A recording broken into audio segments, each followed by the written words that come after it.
Assalamualaikum warahmatullahi wabarakatuh. Salam sejahtera untuk semua. Bersama saya Syarif HAB, Kantor Hukum Nenggala Alugoro atau yang biasa disingkat KHNA, dan di channel YouTube Sekret Finansial. Kali ini saya akan memberikan pandangan atau tanggapan terkait adanya berita di salah satu berita online. Ini terjadi di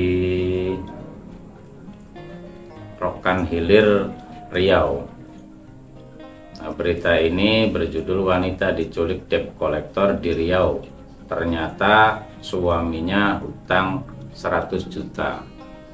Dari berita ini, hutang suami yang menjadi korban ternyata berhutang pada rentenir. Walaupun nilainya ini cukup fantastis namun berdasarkan ungkapan yang ada di berita ini, menurut kami sangat ironi pihak yang memberikan pinjaman, baik itu perusahaan, perorangan, atau yang biasa disebut rentenir ini melakukan tindakan-tindakan di luar batas.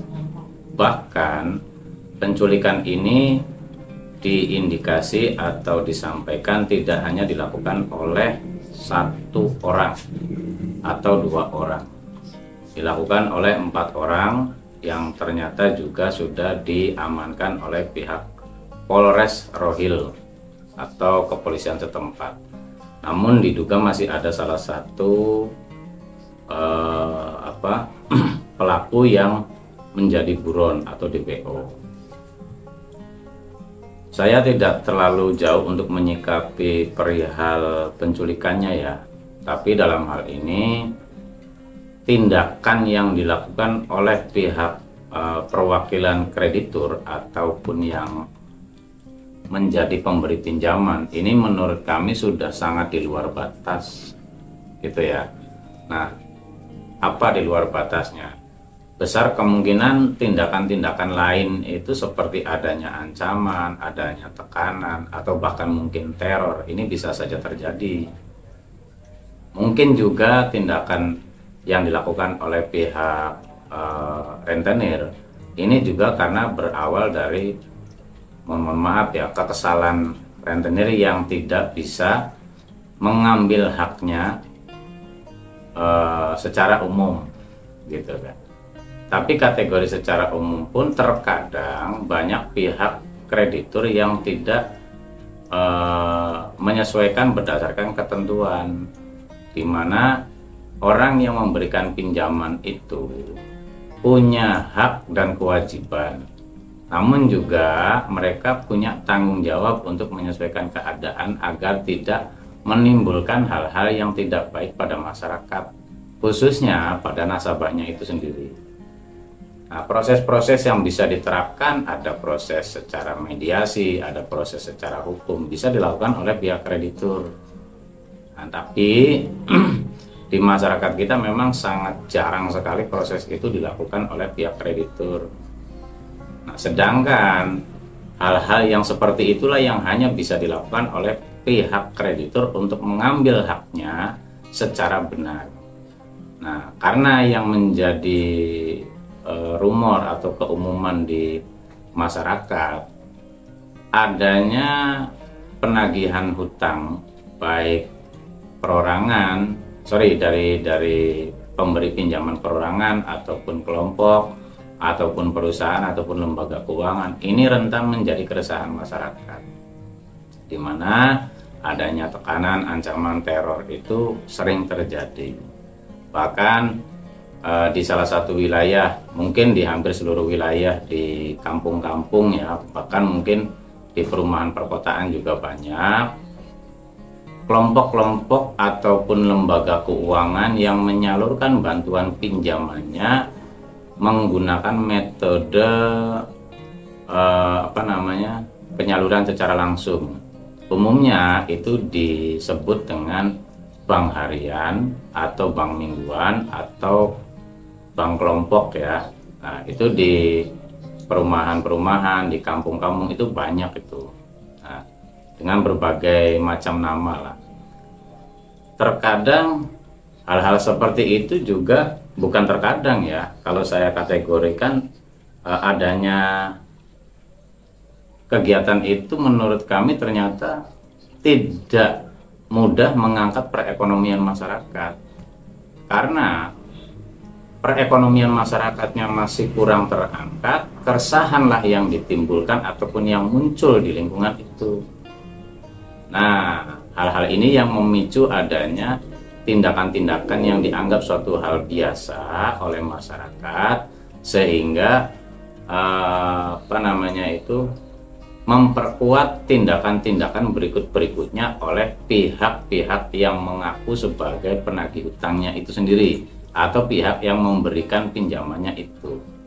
Nah, disinilah adanya hal-hal yang mungkin ya dari pihak kreditur, khususnya yang terjadi di Rokan Hilir Riau itu, si pemberi pinjaman mungkin karena saking keselnya bahwa uang yang dipinjamkan oleh dia tidak kembali-kembali, dan dia melakukan tindakan penagihan secara umum atau secara khusus tidak juga bisa didapatkan. Karena itulah si pihak pemberi hutang ini melakukan tindakan yang lebih ekstrim lagi. Terlepas dari kenyataannya seperti apa, ya proses hukumlah yang akan menentukan.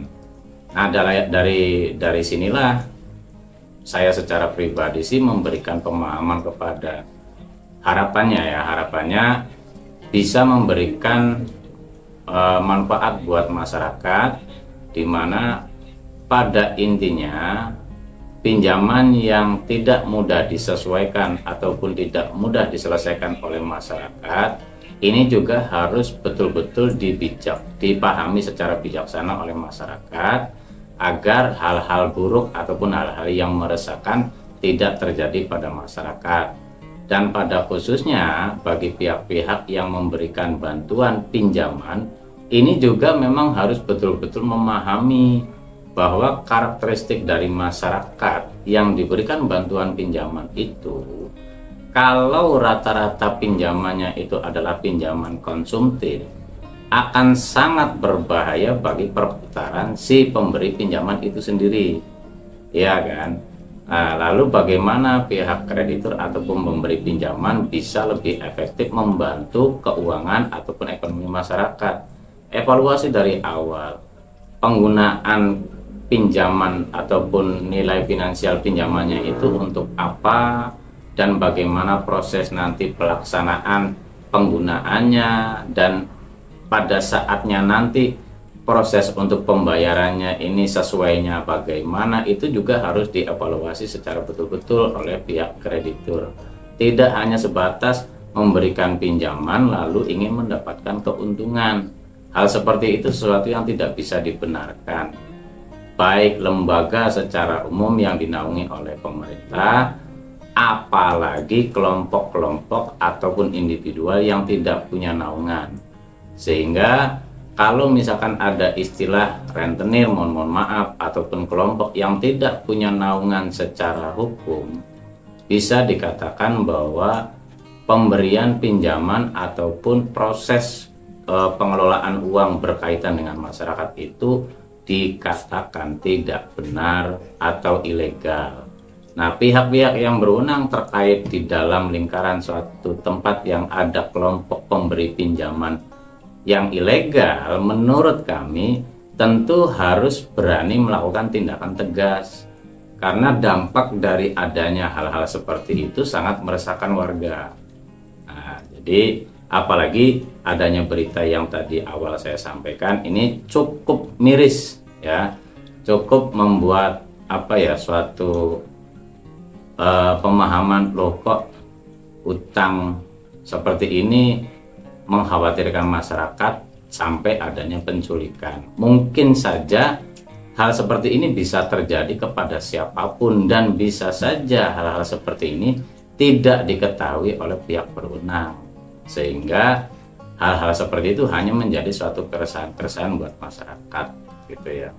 Nah, karena itu harapan saya dengan adanya, harapan kami juga ya sebetulnya, bahwa dengan adanya kelompok-kelompok ataupun lembaga yang memberikan bantuan pinjaman ini juga diterapkan dengan sesuai, minimalnya sesuai dengan kultur wilayah setempat, kriteria wilayah setempat, sehingga tidak menimbulkan kerugian ataupun sesuatu yang tidak baik, baik itu untuk masyarakatnya sendiri maupun pihak krediturnya. Nah, hal-hal itu yang harus betul-betul dipahami oleh banyak pihak agar harapan untuk mengangkat perekonomian ataupun finansial masyarakat yang lebih baik itu bisa terwujud. Itu saja yang bisa saya sampaikan dan saya tanggapi, kurang dan lebihnya mohon maaf. Semoga ini bisa benar-benar bermanfaat buat masyarakat, dan untuk masyarakat ataupun teman-teman yang memahami adanya channel YouTube Sekret Finansial, silahkan subscribe dan mohon berkenan untuk share informasi-informasi yang ada di channel YouTube Sekret Finansial, karena banyak sekali edukasi dan pemahaman yang bisa disampaikan kepada masyarakat yang mungkin masih belum memahami mengenai kriteria-kriteria yang terjadi pada lingkaran masyarakat sendiri, masyarakat itu sendiri berkaitan dengan perihal permasalahan finansial, gitu ya. Sekali lagi saya ucapkan terima kasih untuk semuanya, semoga bermanfaat, kurang dan lebih mohon maaf. Wassalamualaikum warahmatullahi wabarakatuh. Salam.